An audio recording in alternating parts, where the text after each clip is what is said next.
쭈꾸미 낚시 하시는 분들은 이거 다 아실 거예요. 하얀 공 하나 달린 애자요. 이걸 바닥까지 내리면 쭈꾸미가 올라탑니다. 그런데 왜 올라타냐고 물어보면 답이 다 다릅니다. 하얀 조개로 보는 거라는 분도 있고, 쭈꾸미를 닮아서 짝짓기 상대로 착각한다는 분도 있고, 먹이 경쟁자가 온 줄 알고 쫓아내려는 거라는 분도 있어요.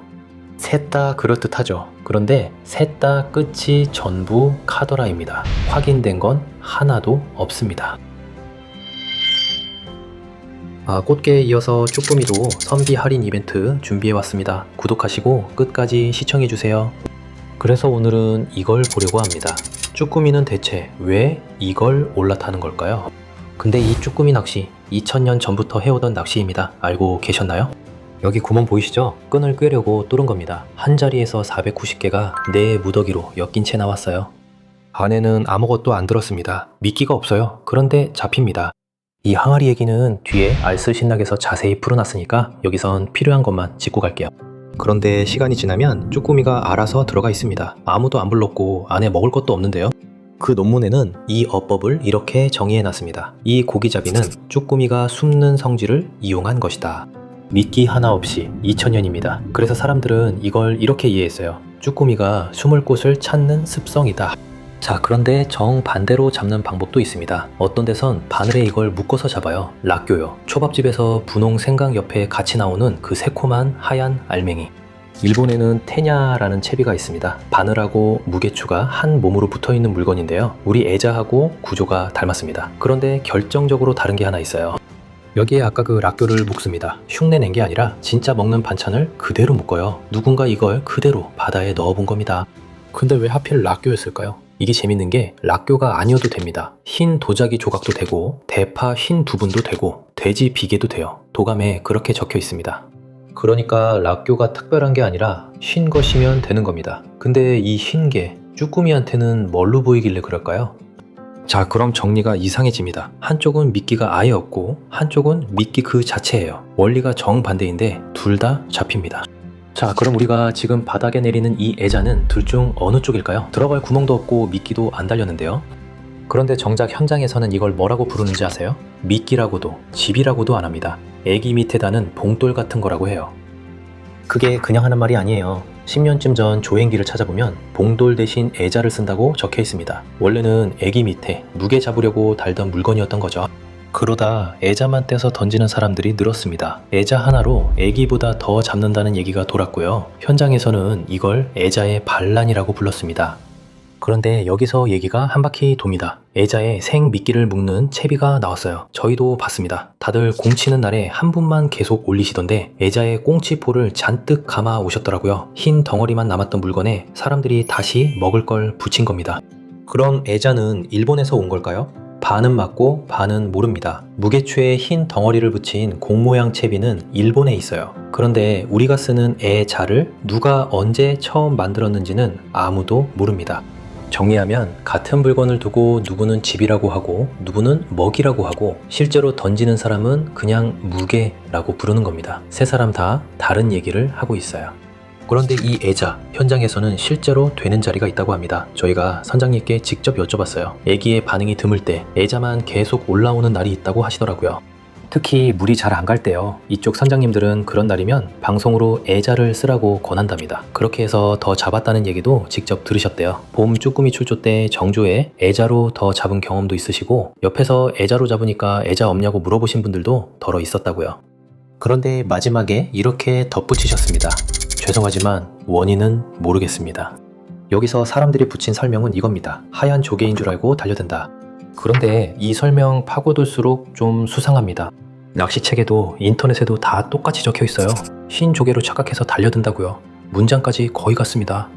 맨 앞에서 답이 셋이라고 했죠. 조개로 본다, 짝짓기 상대로 착각한다, 경쟁자를 쫓아낸다. 셋 다 카더라로 끝납니다. 짝짓기 얘기만 봐도 그래요. 가을은 짝짓기 철이 아닌데 그때도 애자에 달려오거든요. 그러니 짝짓기라고 단정하기는 어렵습니다. 그래서 논문을 뒤져봤습니다. 이 채비를 실제로 실험한 연구가 있나 하고요. 일본 학술 데이터베이스까지 뒤졌는데 찾은 게 없습니다. 심지어 일본 백과사전조차 그 문장 끝에 라고 한다를 붙여놨어요. 자기들도 확인된 얘기가 아니라고 표시해 둔 겁니다. 저희도 논문하고 학술지를 찾아봤는데 워낙 오래전부터 전해 내려온 방법이라 원료를 찾기가 어려웠습니다. 이 부분은 일본 낚시 미디어를 참고했다는 걸 밝히고 갑니다. 게다가 두 종류는 색을 못 가립니다. 그러니까 쭈꾸미한테 흰색은 색이 아니에요. 그냥 어두운 바닥에서 제일 밝은 덩어리일 뿐입니다. 아무도 확인 안 한 얘기를 2000년 동안 이어서 말해온 겁니다. 진짜 문제는 따로 있었습니다. 쭈꾸미가 그 물건 앞에서 실제로 뭘 하는지 아무도 안 봤다는 거예요. 그래서 물속을 봤습니다. 그런데 막상 찾아보면 쭈꾸미가 물건 앞에서 뭘 하는지 본 연구가 거의 없습니다. 다 뒤져서 나온 게 딱 한 편이에요. 딱 하나, 쭈꾸미 본인을 데려다 잰 실험이 있습니다. 나가사키에서 잡은 쭈꾸미 27마리를 수조에 넣고 그물벽에 직사각형 틈을 하나 냈어요. 먼저 오는 방식부터가 예상하고 다릅니다. 쭈꾸미는 헤엄쳐 오지 않아요. 열의 아홉은 바닥을 걸어서 옵니다. 그것도 정면이 아니라 비스듬히 다가옵니다. 그리고 팔 두 개를 먼저 뻗어서 만져봐요. 한참 만집니다. 다가와서 다 끝날 때까지. 짧으면 22초, 길면 165초까지 걸렸어요. 3분 가까이 재보고만 있는 겁니다. 그리고 이게 좀 신기한데요. 19마리 중에 11마리는 한 틈만 보고 말지 않았습니다. 이 틈 재보고 안 되겠다 싶으면 다른 틈으로 갔어요. 그리고 여기가 중요한데요. 만져본 놈들 중에 3분의 1은 그냥 떠납니다. 다가오기만 하고 떠난 건 20마리 중에 한 마리뿐인데 만져본 다음에 떠난 건 셋 중에 하나예요. 기준은 딱 하나였습니다. 틈이 자기 머리보다 크면 들어가고 작으면 안 들어갑니다. 25mm부터 40mm까지 바꿔가며 머리 지름을 하나하나 재서 확인한 거예요. 머리가 들어가면 몸은 그냥 따라 들어갑니다. 뼈가 없으니까요. 그리고 한번 들어가면 열의 아홉은 안 나옵니다. 그래서 항아리를 건지기만 하면 잡히는 겁니다. 여기까지도 역시 집이 맞는 것 같죠? 그런데 연구자가 마지막에 써놓은 문장은 이겁니다. 쭈꾸미에게는 물체와 공간을 살펴보는 것 자체가 주된 행동이다. 그러면서 물고기 통발 연구를 끌어옵니다. 통발이 잡히는 건 먹이가 들어서가 아니라 낯설어서 가서 확인하기 때문이라고요. 껍데기든 라끄든 쭈꾸미한테는 둘 다 처음 보는 물건이었던 겁니다. 그래서 가본 거고요. 그러니까 물속에선 이렇게 정해지고 있었습니다. 오게 만드는 건 낯섦이에요. 들어갈지 말지를 정하는 건 크기고요. 미끼냐 집이냐는 낄 자리가 없었습니다. 우리가 2000년 동안 집이냐 먹이냐로 나눠서 물어왔던 그 질문이 쭈꾸미한테는 처음부터 없던 질문이었던 겁니다. 자, 그러면 우리 애자로 돌아와 보죠. 애자는 항아리가 아닙니다. 들어갈 구멍이 없어요. 방금 그 기준대로면 쭈꾸미는 애자를 만져보고 그냥 떠나야 정상입니다. 그럼 왜 굳이 만져볼까요? 여기에 답이 있습니다. 문어 종류는 빨판으로 맛을 봅니다. 그것도 물에 안 녹아서 퍼지지 않는 것들만요. 닿기 전까지는 그게 뭔지 알 방법이 아예 없는 겁니다.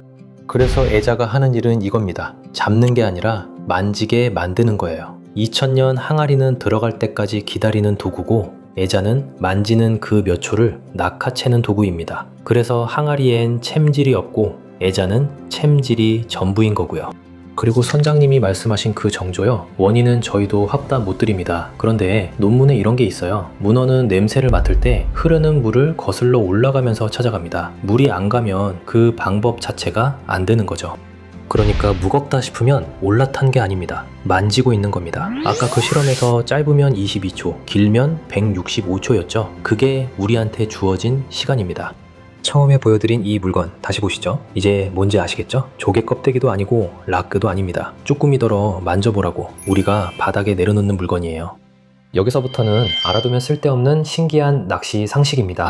먼저 항아리 얘기부터요.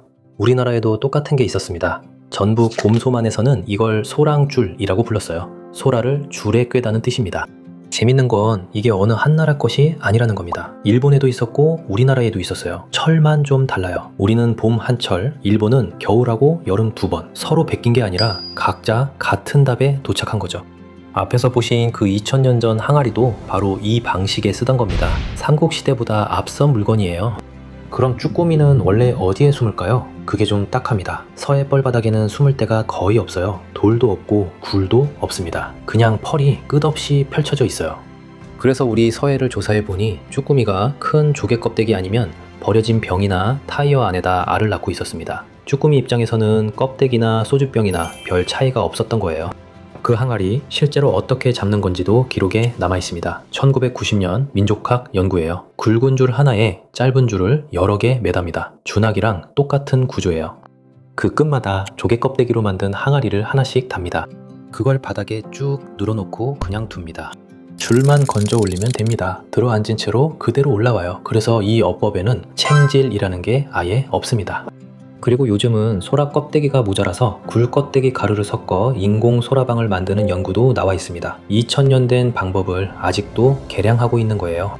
우리가 쓰는 애자라는 이름도 전기 애자에서 왔다는 설이 있는데 이건 확인된 건 아닙니다. 그리고 인도에서도 고등 껍데기로 사촌벌 문어를 잡아요. 사람 생각은 어디서나 비슷한가 봅니다.